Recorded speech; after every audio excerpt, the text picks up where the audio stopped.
दोस्तों, मैंने अपनी एक वीडियो में आपको पढ़ाई से रिलेटेड कुछ टिप्स दिए थे।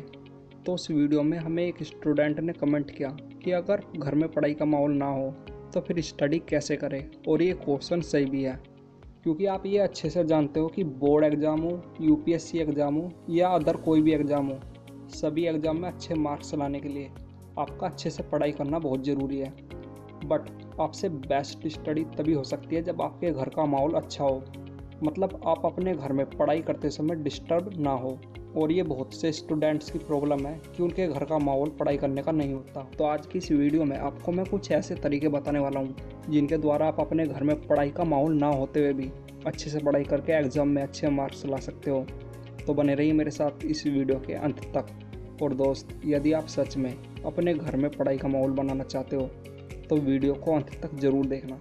यदि आपके घर का माहौल पढ़ाई का नहीं है तो इस प्रॉब्लम को सोल्व करने का एक सबसे आसान और अच्छा सॉल्यूशन ये है कि यदि आपके घर के पास कोई लाइब्रेरी है तो आप उसे ज्वाइन कर लें।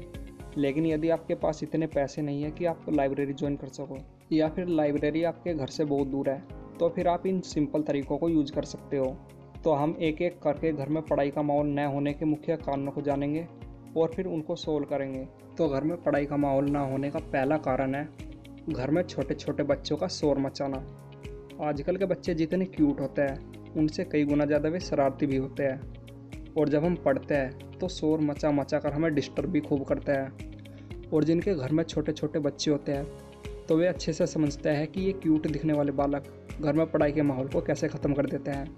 तो इन बच्चों के होते हुए भी घर में पढ़ाई का माहौल बनाने का एक सरल तरीका कि आप अपने घर में पढ़ाई का एक ऐसा रूम या प्लेस चूज करें जहां ऐसा कोई भी सामान ना हो जो बच्चों को अपनी ओर आकर्षित करे। फॉर एग्जाम्पल, बच्चों के टॉयज़। और इतना करने के बाद भी यदि वे क्यूट से बच्चे आपको परेशान करते हैं तो आपको पहले ये देखना है कि आपकी पढ़ाई कितनी हुई है।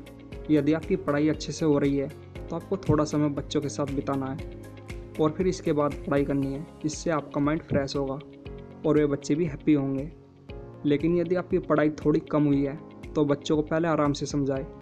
लेकिन यदि वे नहीं मानते हैं तो फिर आपको अपना व्यवहार बच्चों के प्रति थोड़ा सख्त करना है। और फिर स्टडी कंप्लीट होने के बाद बच्चों के साथ थोड़ा टाइम बिताएं, क्योंकि बच्चे मासूम होते हैं। मैं बच्चों के प्रति व्यवहार सख्त करने के लिए आपसे इसलिए कह रहा हूँ क्योंकि यदि आप पूरे दिन बच्चों के चक्कर में रहोगे तो फिर आप पढ़ाई कब करोगे। और यदि आप पढ़ाई नहीं करोगे तो इससे आपका करियर ख़राब हो सकता है। इसलिए यदि बच्चे मना करने पर भी पढ़ाई करते समय डिस्टर्ब करते हैं तो अपना व्यवहार उनके प्रति थोड़ा सा कठोर रखें। तो घर में पढ़ाई का माहौल ना होने का दूसरा कारण है कि आपके घर में पढ़ाई के लिए उचित स्थान का ना होना। बहुत से स्टूडेंट का घर इतना छोटा होता है कि उनके घर में पढ़ाई के लिए उचित स्थान नहीं होता, क्योंकि ऐसे घरों में केवल एक छोटा सा रूम होता है और उस छोटे से रूम में ही सभी फैमिली मेम्बर्स का सोना भी। तो ये भी घर में पढ़ाई का माहौल ना होने का एक कारण है। जिन स्टूडेंट का ऐसा घर है तो उनकी स्टडी पर इसका बहुत बड़ा इफेक्ट पड़ता है। और इस प्रॉब्लम को सोल्व करने का एक सरल तरीका ये है कि आपको अपनी फैमिली मेम्बर्स के सुबह उठने से पहले ही उठकर पढ़ाई करनी है। और हो सके तो आप सुबह 4 बजे उठकर पढ़ें, क्योंकि इस समय आपका माइंड फ्रेश रहता है। और सुबह 4 बजे आप 5 घंटे की पढ़ाई को 3 से 4 घंटे में ही कंप्लीट कर सकते हो।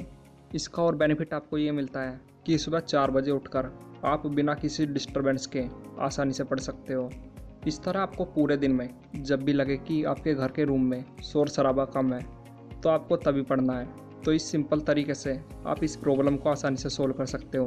तो घर में पढ़ाई का माहौल ना होने का तीसरा कारण है कि आपके फादर का शराब पीना। ये आप अच्छे से जानते हो कि अगर आपके फादर ज़्यादा ड्रिंक करते हैं तो वे नशे में ज़्यादा लड़ाई झगड़े करते हैं, जिसके कारण आपका पढ़ाई में बिल्कुल ध्यान नहीं लग सकता। तो इस प्रॉब्लम को सोल्व करने के लिए आपको ये बिल्कुल भी नहीं करना कि आप अपने फादर पर हाथ उठाओ, क्योंकि ये एक गलत बात है और ना ही मैं आपको कोई ऐसा गंदा सुझाव दूंगा। इस प्रॉब्लम को सोल्व करने का सरल तरीका ये है कि आपको कोई लाइब्रेरी ज्वाइन कर लेनी है। और दोस्त, इस प्रॉब्लम को सोल्व केवल हार्ड वर्क के द्वारा ही किया जा सकता है, इसलिए आपको कैसे भी करके पढ़ना है ताकि आप अच्छी लाइफ जी सको। तो ये थे वे इम्पोर्टेंट कारण जिनके कारण घर में पढ़ाई का माहौल नहीं होता। तो आप इन तरीक़ों को यूज करके इन प्रॉब्लम्स को आसानी से सोल्व कर सकते हो।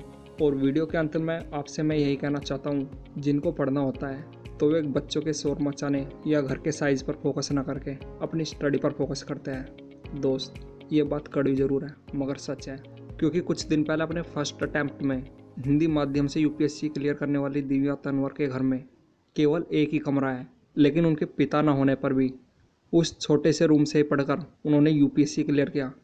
यदि आपको मेरी बात पर विश्वास ना हो तो आप यूट्यूब पर सर्च भी कर सकते हो कि दिव्या तंवर का घर। इसलिए स्टूडेंट्स हमेशा स्टडी पर फोकस करो। तो स्टूडेंट्स, यदि आपको ये वीडियो अच्छी लगी हो तो वीडियो को लाइक और चैनल को सब्सक्राइब जरूर करें। तो मिलते हैं अगली वीडियो में, तब तक के लिए जय हिंद, जय भारत।